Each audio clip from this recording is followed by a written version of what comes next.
Sir ಇನ್ನೊಂದು question ಕೇಳ್ಬಿಡ್ತೀನಿ Prabhakar sir. ಅಮೆರಿಕಾಗೆ ತೈಲದ ಆಸಕ್ತಿ ಇರಬಹುದು, ತೈಲೀಯ ಆಸಕ್ತಿ ಇರಬಹುದು, ಅದಕ್ಕೆ ನಾವು ಅದನ್ನು ಅಲ್ಲಗಳೆಯೋಕ್ಕಾಗಲ್ಲ. ಅಮೆರಿಕ ಇರೋದೇ ಹಾಗೆ.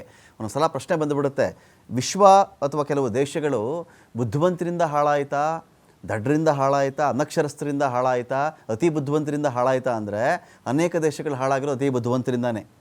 ಯಾಕೆಂದರೆ ಅವರೇ ಏನೇನೋ ಐಡಿಯಾಗಳು ಮಾಡೋಕ್ಕೆ ಹೋಗಿ ಯಾವುದೇ ದೇಶ ದಡ್ಡರಿಂದ ಹಾಳಾಗಿಲ್ಲ ಸರ್, ಅವಿದ್ಯಾವಂತರಿಂದನೂ ಹಾಳಾಗಿಲ್ಲ. ಅವಿದ್ಯಾವಂತರೆಲ್ಲರೂ ಕೂಡ ದಡ್ಡರೂ ಅಲ್ಲ. ಪ್ರಶ್ನೆ ಏನು ಅಂತ ಹೇಳಿದ್ರೆ, ಇನ್ನೊಂದು ಕಡೆ ನಂದಿಲ್ಲ ಪಾಯಿಂಟು, ಇದೇ ಇಸ್ರೇಲ್ಗಿರ್ತಕ್ಕಂಥ ಇಂಟ್ರೆಸ್ಟ್ ಇವಾಗ ತೈಲ ಅಮೇರಿಕ ಏನಾದರೂ ಮಾಡ್ಕೊಂಡು ಹೋಗ್ಬಿಡಲಿ, ಶತಮಾನದಲ್ಲಿ ಒಂದು ಬಾರಿ ಮಾತ್ರ ನನಗಿಂತ ಅವಕಾಶ ಸಿಗೋದು, ಇರಾನ್ ಸರ್ವನಾಶ ಮಾಡೋದು. ಸೊ ಇಸ್ರೇಲ್ ತನ್ನ ಈ ಥರದ ಒಂದು ಆಪರ್ಚುನಿಟಿಯಿಂದ ಅಮೇರಿಕ ಹಿಂದೆ ಸರಿದು ಬಿಟ್ಟರು, ಅದು ಸುಮ್ಮನೆ ಆಗಿಬಿಡುತ್ತಾ ಇಸ್ರೇಲ್, ಅಥವಾ ನನ್ನೊಬ್ಬನೇ ಯುದ್ಧ ಅಂತ ಅದು ಕಂಟಿನ್ಯೂ ಮಾಡ್ತದೆ? ಒಂದು ಪ್ರಶ್ನೆ ಬರುತ್ತೆ ಇಲ್ಲಿ ಸರ್. ಇಂಥ ಒಂದು ಅವಕಾಶವನ್ನು ಹೆಜ್ಬುಲ್ಲಾ ಆಗಲಿ ಅಥವಾ ಹಮಾಸ್ ಆಗಲಿ ಇವೆಲ್ಲರನ್ನು ನಾನು ನಿರ್ನಾಮ ಮಾಡಿಬಿಡ್ತೀನಿ, ಆ ದಿಕ್ಕಲ್ಲಿ ಅದು ಹೋಗುತ್ತಾ ಅಂತ.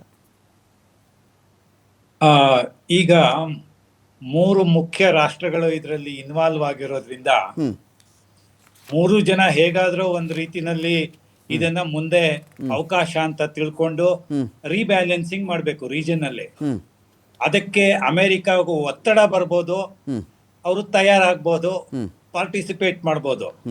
ಇರಾನು ಎಲ್ಲಾ ಕಡೆಯಿಂದನೂ ಒಳ್ಳೇದು ಬರ್ಲಿ ಅಂತ ಹೇಳಿ, ಹಾಗೆ ಮಧ್ಯಪ್ರಾಚ್ಯ ರಾಷ್ಟ್ರಗಳು ಕೂಡ ಕೊಲ್ಲಿ ರಾಷ್ಟ್ರಗಳನ್ನು ಎಲ್ಲ ಚೆನ್ನಾಗಿ ಸೇರಿಸದಂತೆ ಅಲ್ಲಿ ಕೂಡ ಒಂದು ರೀಸ್ಟ್ರಕ್ಚರಿಂಗ್ ವ್ಯವಸ್ಥೆ ಹೇಗಾಗತ್ತೆ, ಬೋತ್ ಎಕನಾಮಿಕ್ ಅಂಡ್ ಸ್ಟ್ರಾಟಜಿಕ್ ಅನ್ನೋದು, ಸೆಕ್ಯೂರಿಟಿ ಅನ್ನೋದು ಖಂಡಿತ ಆಗತ್ತೆ. ಈಗ 3 ಜನಕ್ಕೆ ಹೊರಗಡೆ ಹೋಗೋದಕ್ಕೆ 3 ಬಾಗ್ಲಿದೆ.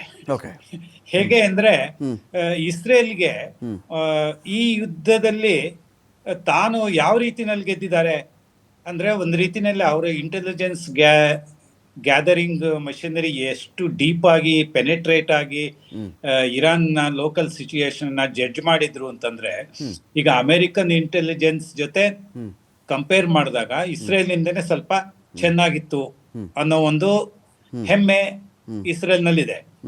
ಎರಡನೇದು, ದೂರದ ಇರಾನ್ಗೆ ಈಗ ವಾರ ನಿಂತ ಮೇಲೆ ನಾವು ಯಾಕೆ ಹೋಗಿ ಇದ್ ಮಾಡ್ಬೇಕು, ಹತ್ರದಲ್ಲಿ ಇರುವ ನಮ್ಮ ಅರೇಬ್ ರಾಷ್ಟ್ರಗಳು ನಮ್ಮ ವಿರೋಧಿಗಳನ್ನ ಹಿಂದಿನಿಂದ ವಿರೋಧಿಗಳೇ ಆಗಿದ್ರಿಂದ ಅಲ್ಲಿ ನಮ್ಮ ಇದು ಇನ್ಫ್ಲೂಯೆನ್ಸ್ ನ ಯಾವ ರೀತಿ ಹೆಚ್ಚಿಸ್ಕೊಳ್ಬೇಕು, ಅಥವಾ ಅಲ್ಲಿಯ ಟೆರಿಟರಿ ಹೇಗೆ ನಮ್ಮದು ಮಾಡ್ಕೊಂಡು ನಾವು ದೊಡ್ಡವರಾಗಬೇಕು ಅನ್ನೋ ಒಂದಿದೆ.